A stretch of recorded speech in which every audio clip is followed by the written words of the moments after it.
Welcome back. You're listening to the Cindy Laverty Show on CRN Digital Talk Radio. It's great to have you here. I am in studio today with Karen Mangini, the founder of the Bow Wow Method, and Toby and Mandy. And they are just the cutest things. Karen, you're going to have to put them up on your lap so people who are watching on Ustream can see it. All right. But no, come closer because I want to ask you a question right now. So you began rescuing unruly dogs. Yes. Yeah. I went to the shelter and started rescuing throwaway dogs that nobody wanted, dogs that were going to be put down. And I would take them into my home and train them to be therapy dogs. And how many of these dogs have you rescued over the years? 6 or 8. So are there, now I'm told that there are no-kill shelters in Los Angeles. Is that true? Oh, yes. Not too many, though. Okay. Yeah, we need more of those because tens of thousands of dogs a day are killed just in Los Angeles area.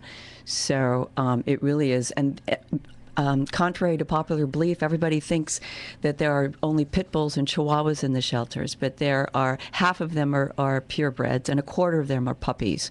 So that really is the place where we need to get our dogs, and they know they've been rescued. Dogs are much more intuitive and intelligent than we give them credit for. They know they've been rescued, and they really, really appreciate it. Well, it must be a really nice thing to go from a concrete cage to, someone's home. Well, yeah. And in my case, where you get to sleep on the bed. Yeah, but not unless they ask, or not unless you give them permission. They can't just jump up on the bed. They have to sit. Okay. And yes, there must be a bed protocol. Okay. Yes. So we have to have bed protocol. Well, Yes. I'm gonna have you come and do a training session.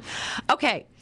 You say that dogs are like men. Oh yes, I love that. What do you mean by that? Well, I think it's actually a compliment to men. Yes, it is. Yeah, I get misunderstood when I say this because men. Paul's frowning his face.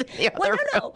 But it's not that men are like dogs, but of course some men are. We've all known our share. But dogs are like men because, for instance, men really want to be our knight in shining armor. They really do. They do. They want to provide for us, but they don't know how because they don't have a crystal ball, and every woman is different. So it's up to us to explain to them in a language that they'll understand what it is that will make us happy.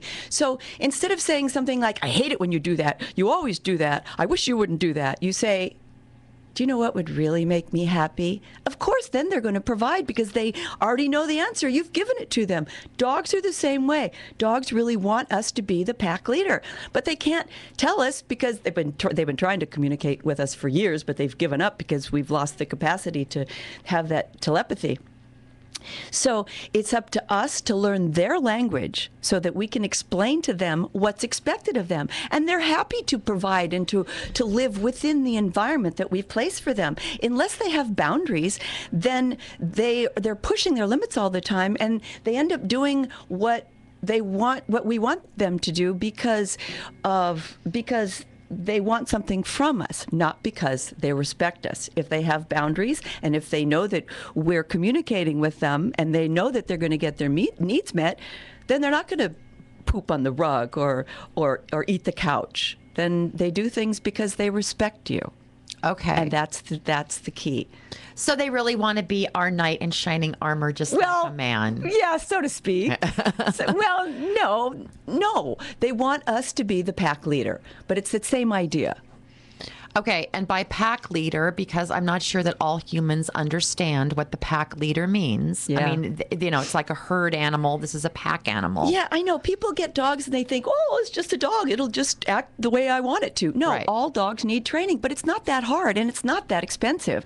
I mean, it's like raising children. You have to be consistent. You need to follow through and you need to mean it. And the other thing is there are also 3, besides those 3, which are really important, there are other 3 very specific things that you need to do on a consistent basis, and it has to do with boundaries. There's a front door protocol, there's an eating protocol, and there's a walking protocol. And if I think I failed at all of these. No. Okay, well, I'll come in. I'll help you. I'll show you the Bow Wow method. Sassy has her own protocol, that's for sure. Well, she's not happy because she's frustrated. She wants you to be the pack leader, but she can't tell you. So I'll come in and I'll explain to her how to do that. Or I'll explain to you how to do that. Okay, you could explain to both of us. I'm pretty sure she's awfully smart. There are all different training methods out there. So you clearly have a very holistic way of training the dog on a very organic, kind, absolutely basic level. So, but there are other dog trainers out there that, they tell you to throw things at the dog to scare them, or, how do you feel about that? How are you supposed to pick the trainer? How do you know? Well, you ask. How long have you been in business, and what kind of techniques do you use? And it is very hard because you really don't need a specific license to be a dog trainer. But right. So that's you really have to shop around. Dogs. If you throw them around or hit them or beat them, they're going to end up doing what you want out of fear, and you don't want that. That's right. We don't want to be motivated by fear, and we don't want our dogs to be motivated by fear. They're part of our families. So you want them to do things because they love us and respect us, and they know the boundaries, and they're happy to live within that environment. Right. So that's good. That's great. So really just shop around and make sure, or call Karen or go to her website. Go to my website. It's thebowwowmethod.com. It's pretty easy. Thebowwowmethod.com. That's right. www.thebowwowmethod.com. Yes. And that's the best way to reach you? You have a contact form there, and yes, and your phone number's there and everything. Yes. Okay. Yes. That's great.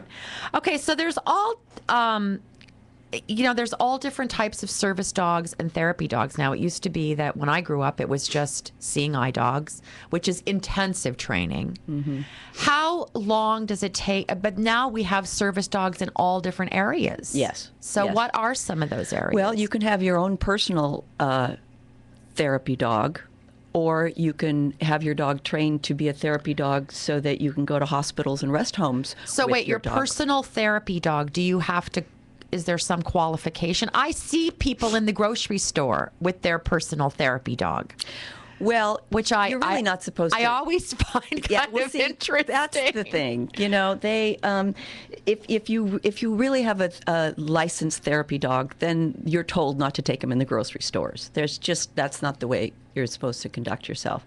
But a lot of people do. So people get misunderstood, or it's a whole misunderstood situation.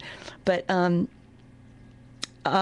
what I do is I volunteer at the VA hospital, and we talk to vets that want their own personal therapy dog, and then I also volunteer at the shelter. So I pair up dogs that are throwaway dogs and these vets that we've thrown away, society has thrown away. We really don't care enough about them like we should.